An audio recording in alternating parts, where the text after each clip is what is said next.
defense. Take it It's away. really good. It's really good. What they did Well, that's our show, yesterday everyone. was Thank you very much. It's been really yeah, good. well, I mean, there's not much else to say. What they No, did yesterday was outstanding. we need to give some praise because we've been, the sky is falling over here in the Bay Area, but D'Amico's doing a good job and the defense is good. Yeah, Bosa's really good at. We knew that. Ford looked good yesterday. I know Ford's offsides makes people go up in arms, but he also had 2 sacks. You take the good with the bad. That's just D Ford. Tart, Ward, they're good. It's real tough to beat this defense over the middle of the field. Fred Warner's really good. Alshai, your flies are around all the time. He does. With more, he's faster and more violent than Greenlaw, which is pretty cool to see because he runs around and hits. I love how Emmanuel Mosley's playing. He's playing unreal football. That play on DK Metcalf when he got beat on the double move, great route by the way from a guy who can't run routes, quote unquote. But for him to run back in phase and play through the ball was an unbelievably good play. It was a play that a very good starting corner makes. He looks good. Drake Kirkpatrick, he's always been grabby. He was grabby yesterday, but he played real solid. He played physical. He looked ready to play.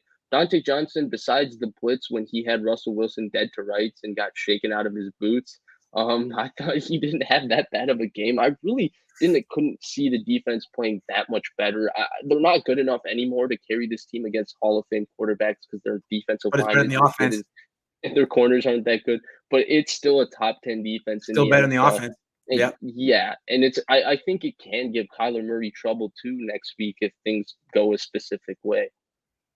Yeah, it's a bad matchup because Arizona, more than most teams, puts pressure on your cornerback depth because they'll have a lot of formations where there's 4 wide receivers on the field. Right. So that's tough. And then Kyler puts so much pressure on your containment, gap response, integrity, that kind of stuff, which is hard for every team, especially a team that puts Eric Armstead at defensive end, but I digress.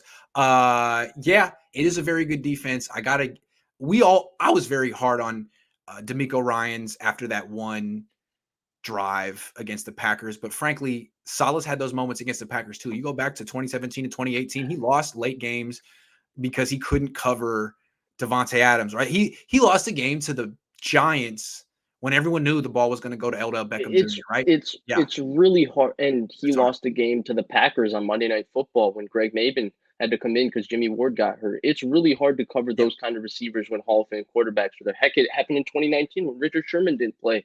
Ahkello Witherspoon and Emmanuel Mosley versus Julio Jones.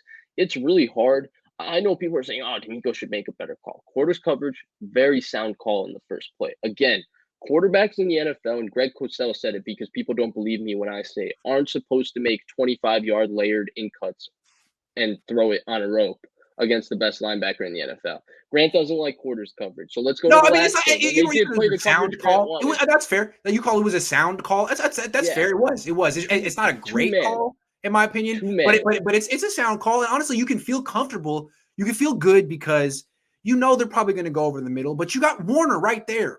And you got freaking Ward and Tart, and you're like, well, that's the strength of my defense.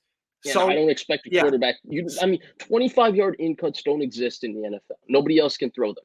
Yeah, but situationally, fair enough. But I'm not here to argue. The second call, the second call and the second play to Adams, they did exactly what you wanted. They played 2-man. They played 2-man, and unfortunately, the two rookies didn't play the coverage correctly. I don't believe you got to press Devontae Adams. You got to get hands on Devontae Adams. That was the call. Try pressing Devontae Adams. You know how many corners try and press Devontae Adams and don't touch him?